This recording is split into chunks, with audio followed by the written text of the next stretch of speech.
आहे।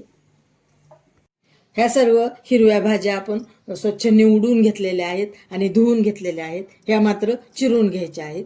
तर हे जे पेरू आहे, हे वांग आहे आणि गाजर आहे, थोड्या थोड्या प्रमाणात आपल्याला घ्यायचं आहे। हे बोरं आहेत, ते किडके चांगले स्वच्छ बघून घ्यायचे आहेत। किडके काढून टाकायचे, खराब काढून टाकायचे। चांगलं बोर थोडं थोडं घ्यायचं। आणि हे बाकीचं एवढे आपल्याला वाटाणे घ्यायचे आहेत, हे धुवून घेतलेले आहेत।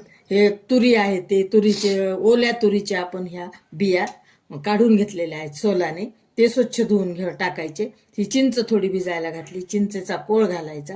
आणि हे अद्रक, लसूण, हिरवी मिरची आणि कोथिंबीर याचा पेस्ट करून घेतलेली आहे मिक्सरमध्ये। आणि हे कोथिंबीर, मीठ आणि त्याच्यासाठी जिरं, हळद, शेंगदाणे आणि लाल मिरची हे फोडणीचं साहित्य आहे। जिरे पूड थोडी टाकायची आहे। तर अशा प्रकारे आपण ही भजी तयार करणार आहोत। अत्यंत पौष्टिक, आरोग्यदायी आणि पारंपरिक आहे। ह्या सगळ्या भाज्या, पालेभाजी आणि फळभाज्या आपण चिरून घेतलेल्या आहेत। तर हे आता तुम्हाला सांगितल्याप्रमाणे, आणि इथं तेल तापायला ठेवलेलं आहे पातेल्यामध्ये। गॅस चालू केलेला आहे आणि तेल तापायला ठेवलेलं आहे। आता आपलं तेल तापलेलं आहे, त्यामध्ये टाकून फोडणीला मोहरी, थोडी मोहरी टाकून घेऊ, थोडे जिरं,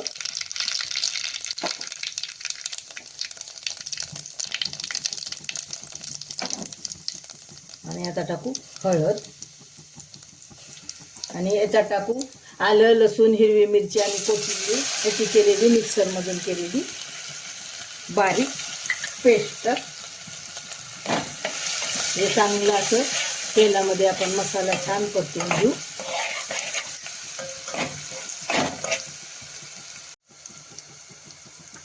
मसाला परतला की याच्यात टाकू कोथिंबीर। कोथिंबीर टाकली की हे वांगे चिरलेले, स्वच्छ करून घेतलेले, खराब बघून करून स्वच्छ चांगले घेतलेले वांगे, हे उभे चिरलेले, हे याच्यामध्ये टाकू आपण गाजर, उभे चिरून घेतले आपण। ते थोडा तुकडा ठेवला, बाकीचं गाजर घेतलेला आहे आपण। आणि आता हे छान परतू देऊ आपण याला। त्याच्यात चांगलं आपल्याला अर्धवट मऊ करून घ्यायचं आणि नंतरच आपल्याला बाकीचं सामान टाकायचं। आता टाकू आपण हा पेरू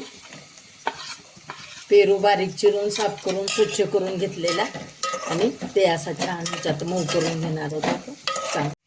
आता टाकणार आहेत आपण हे बोरं, चांगले स्वच्छ करून घेतलेले आहेत आणि खराब काढून चांगले बारीक तुकडे करून घेतलेले आहेत बोराचे, स्वच्छ धुवून करून। आता याच्यामध्ये मिक्स करून भाज्यामध्ये छान शिजू द्यायचं। ते आपण वाटाणे याच्यामध्ये स्वच्छ धुवून टाकलेले, छान सोलून घेतलेले वाटाणे आपण टाकलेले आहेत, अर्धा पाऊण वाटी ओले वाटाणे आहेत। हे या भाज्यामध्ये छान शिजवून घ्यायचे। हे ओल्या तुरी आपण चांगल्या सोलून घेतलेल्या आहेत, स्वच्छ करून बिया काढून घेतलेल्या आहेत ओल्या तुरीच्या। तुरीच्या शेंगा ओल्या असतात ना, ते आपण सोलून घेतल्या, अर्धी वाटी। आपल्या नुसत्या तेलातच ह्या अर्धवट भाज्या शिजलेल्या आहेत। आपण पाण्याचा अंश थोडा सुद्धा म्हणजे पाणी लागू दिलं नाही किंवा टाकलं नाही। ते भाज्या धुतलेल्या होत्या तेवढ्याच पाण्यामध्ये, त्या ओलाव्यामुळे आपल्या भाज्या छान अर्धवट शिजलेल्या आहेत। तुम्ही पाहू शकता, गाजर, पेरू आणि वांग हे पहा सगळं आपलं शिजलेलं आहे, आणि वांग पण शिजलेलं आहे। हा पेरू पण शिजलेला आहे आपला, पोळायलेला आहे, आणि सगळ्याच भाज्या आपल्या छान शिजलेल्या आहेत। तुम्ही पाहू शकता, हे वांग आपलं मऊ झालेलं आहे छान। तर आता आपण याच्यामध्ये हे अर्धवट शिजलेल्या भाज्यामध्ये आपण ह्या हिरव्या भाज्या चिरून घेतलेल्या टाकणार आहोत। हे मेथी चिरून घेतलेली बारीक, हे आपण थोडंसं हलवून घेऊ मेथी ह्या मसाल्यामध्ये आणि ह्या फळभाज्यामध्ये, म्हणजे आपल्याला ही दुसरी भाजी टाकायला जागा पुरेल।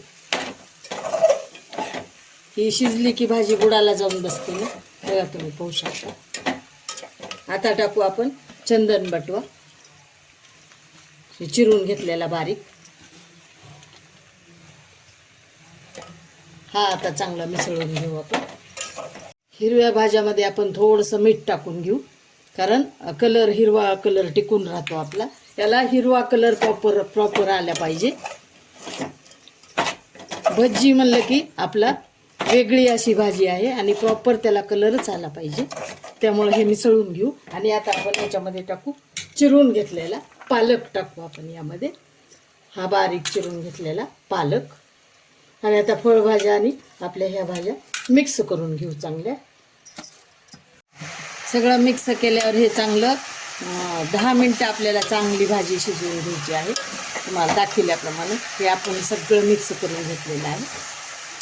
चांगलं ते थोडंसं मऊ झालं 10-15 मिनटामध्ये भाजी छान मऊ होते, हिरवी भाजी पण.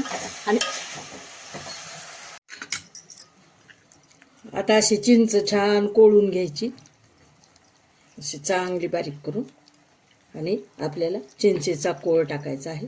ही चिंच सगळी काढून काढून घ्यायची पुन्हा कोळून आणि नुसतं पाणी पाणी टाकायचं घट्ट, त्याला जेणेकरून की आंबूसपणा येईल.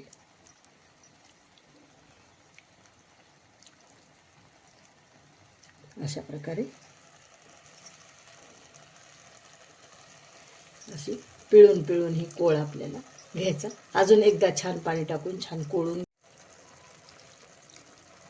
असे छान हे पाणी असं करून ती चिंच अशी काढून घ्यायची आपल्याला. चांगलं आपल्याला हे असं मिक्स करून घ्यायचं. हे चिंचेचं पाणी लावल्यावर चांगलं असं सगळं भाजीला एकसारखं प्रमाणात करून घ्यायचं.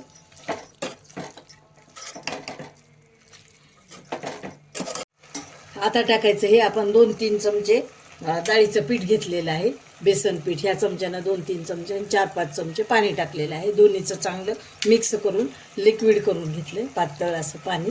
हे पाणी आता याच्यात सोडून द्यायचं डाळीच्या पिठाचं. हे सगळं आता हे डाळीचं पीठ आपल्याला चांगलं मिक्स करून घ्यायचं यामध्ये. आणि चांगलं हटल्यासारखं असं थोडंसं करायचं आधर, जेणेकरून फार पण बारीक होणार नाही, पण आपल्याला असं खायला दाताखाली छान वाटेल. सगळ्याच वस्तूची सगळ्याच जे पदार्थ आहेत ते अशी वेगवेगळी चव अशी आपल्याला छान लागेल. तितकंच बारीक करायचं, जास्त बारीक करायचं नाही. आपण डाळीच्या पिठावर असं विसळून एवढं 2-3 चमचे पाणी घातलेलं आहे. आणि हे चांगलं डाळीचं पीठ आपण जे मध्ये घातलेलं आहे ना, लावलेलं आहे ना त्याला पेस्ट ती, तर ते चांगलं शिजलं पाहिजे ना डाळीचं पिठा आपल्या ह्या भाजीमध्ये. म्हणून एक 5 मिनिट आपण चांगलं शिजवून घ्यायचं. आता टाकू याला मीठ थोडंसं. आपण मीठ आधी पालेभाज्या टाकल्यावर टाकलंच होतं, त्यामुळं प्रमाणातच मीठ टाकणार आहोत. उगं थोडंसं टाकू. आणि आता चांगलं मिक्स करून घेऊ. आपली भाजी छान शिजलेली आहे. चांगलं मीठ मिक्स केलं की ही आपली भजी खाण्यासाठी तयार आहे. आणि ही मी 2-3 पळ्या काढून घेतलेल्या आहे या डिशमध्ये. आता आपल्याला फोडणी करून घ्यायची आणि जशी लागेल तशी ह्या डिशवरच प्रत्येकाला वाढताना फोडणी घालूनच वाढायचं. जशी फोडणी कमी जास्त लागेल त्याप्रमाणे आपण घालायची. तर अशा प्रकारे आपली भजी तयार झाली. आपलं तेल तापलेलं आहे फोडणी देण्यासाठी आपल्या भजीला. त्याच्यासाठी टाकले आपण थोडीशी मोहरी. आता टाकू जिरेपूड थोडीशी. हे टाकू शेंगदाणे. असं मंद गॅस करूनच आता तेल तापूस तर आपण गॅस मोठा केला. आता लहान गॅस करूनच आपण शेंगदाणे परतून घेऊ.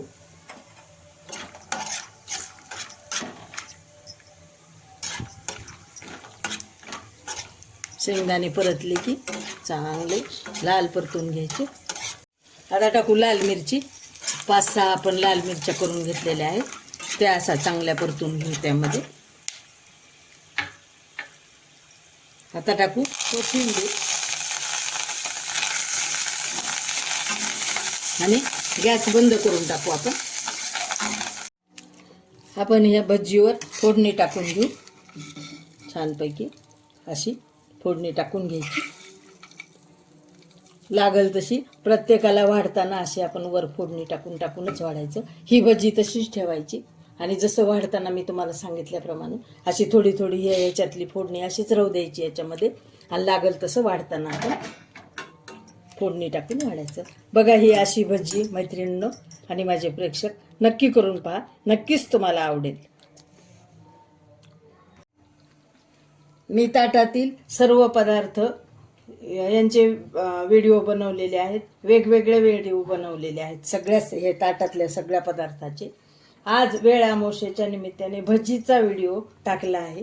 तो वेळ अमावस्या विशेष आहे. तुमचा सपोर्ट मला आहेच, पण यापुढेही असाच भरघोस प्रतिसाद द्यावा, अभिप्राय द्यायला विसरू नका आणि खूप खूप आभार.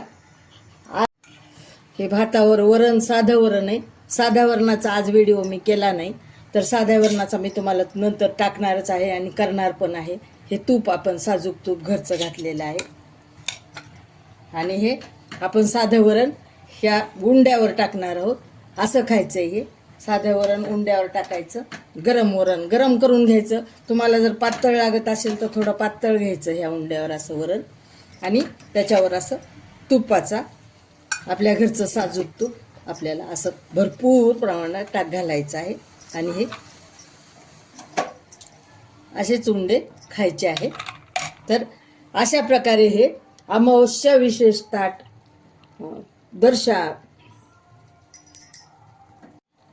तर हे असे वेळ अमावस्या विशेष ताट. ही बाजरीची भाकरी तीळ लावून केलेली आहे. ही भज्जी आहे. हे वरण भात आहे, साधं वरण भात आणि तूप.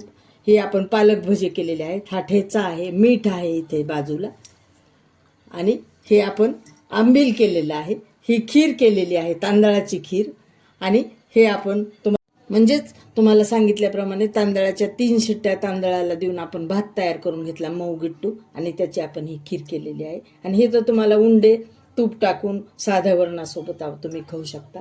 असा हा आस्वाद वेळ अमावस्येला मैत्रिणी आणि प्रेक्षक तुम्ही नक्की घ्या. तुम्हाला नक्कीच आवडेल. सबस्क्राईब करा, लाईक करा, शेअर करा.